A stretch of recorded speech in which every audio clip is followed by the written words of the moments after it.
कोलकाता में lady doctor से दुष्कर्म और हत्या के मामले से संबंधित याचिका पर उच्चतम न्यायालय में सुनवाई हुई। इस दौरान सीबीआई ने मामले की जांच को लेकर स्टेटस रिपोर्ट पेश की। बंगाल सरकार ने भी कोर्ट को स्थिति रिपोर्ट की। सुनवाई के दौरान वरिष्ठ अधिवक्ता कपिल सिब्बल ने सुप्रीम कोर्ट को बताया कि पश्चिम बंगाल सरकार ने स्थिति रिपोर्ट दाखिल की है। इसमें बताया गया है कि जब डॉक्टर काम नहीं कर रहे थे तब 23 लोगों की मौत हो गई। सुनवाई के बाद कोर्ट सीबीआई के नई स्टेटस रिपोर्ट मांगी है। कोर्ट ने जांच एजेंसी को 1 हफ्ते का समय दिया है। इसके बाद कोर्ट ने मामले पर सुनवाई 17 सितंबर तक के लिए स्थगित कर दी। सुप्रीम कोर्ट ने याद दिलाया कि उसे डॉक्टरों के काम पर लौटने के बाद उनके खिलाफ कोई कार्रवाई न करने का निर्देश दिया। कोर्ट ने टिप्पणी की है कि अब भी अगर वो काम पर नहीं लौटते हैं तो हम राज्य सरकार को कार्रवाई करने से नहीं रोक सकते। इस पर वरिष्ठ अधिवक्ता गीता लूथरा ने जवाब दिया कि डॉक्टरों को धमकाया जा रहा है। सुप्रीम कोर्ट ने डॉक्टरों से कल शाम 5 बजे तक काम पर लौटने को कहा। कोर्ट ने आश्वासन दिया कि उनके खिलाफ कोई कार्रवाई नहीं की जाएगी। हालांकि शीर्ष अदालत ने चेतावनी दी कि अगर काम से लगातार दूर रहना जारी रहा तो उनके खिलाफ अनुशासनात्मक कार्रवाई की जा सकती है। सीजेआई ने solicitor general Tushar Mehta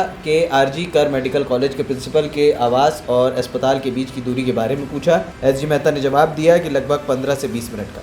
SG Mehta ने मामले की सुनवाई के दौरान जोर देकर कहा कि वो हम सबकी बेटी है। मामले में दोषियों को जल्द से जल्द सजा दी जानी चाहिए। सुनवाई के दौरान सुप्रीम कोर्ट ने अप्राकृतिक मौत की रिपोर्ट दर्ज करने के समय पर स्पष्टीकरण मांगा। सिब्बल ने सुप्रीम कोर्ट को बताया कि मृत्यु प्रमाण पत्र दोपहर 1:47 पर दिया गया था। अप्राकृतिक मौत की एंट्री पुलिस स्टेशन में दोपहर 2:55 पर की गई। सुप्रीम कोर्ट ने तलाशी और जब्ती के बारे में जानना चाहा। वरिष्ठ अधिवक्ता कपिल सिब्बल ने शाम 8:30 से 10:45 के बीच का जवाब दिया। सुप्रीम कोर्ट ने जानना चाहा कि क्या घटना से संबंधित सीसीटीवी फुटेज सीबीआई को सौंपे गए थे। एसजी मेहता ने जवाब दिया कि हाँ। दरअसल सुप्रीम कोर्ट ने जानना चाहा कि क्या रात 8:30 से 10:45 तक की गई तलाशी और जब्ती प्रक्रिया की फुटेज सीबीआई को सौंपे गए। इस पर एसजी मेहता ने जवाब दिया कि कुल 27 मिनट के 4 क्लिप सीबीआई को सौंपे गए। एसजी ने कहा कि सीबीआई ने नमूने एम्स और अन्य केंद्रीय फोरेंसिक प्रयोगशाला को भेजने का फैसला किया।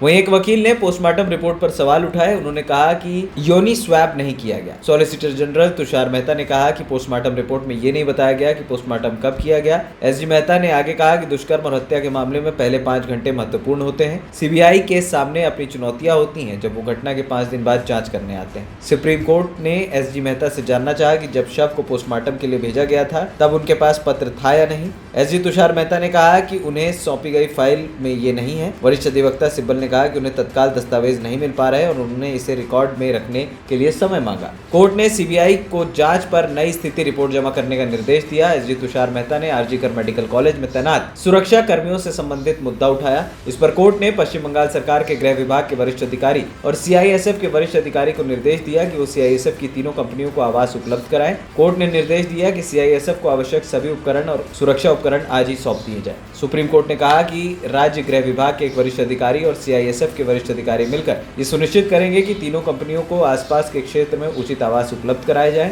कोर्ट ने यह भी निर्देश दिया कि सीआईएसएफ कर्मियों के लिए सभी जरूरी संसाधनों की व्यवस्था रात 9 बजे तक करा दी जानी चाहिए। एएनपी टाइम्स की रिपोर्ट।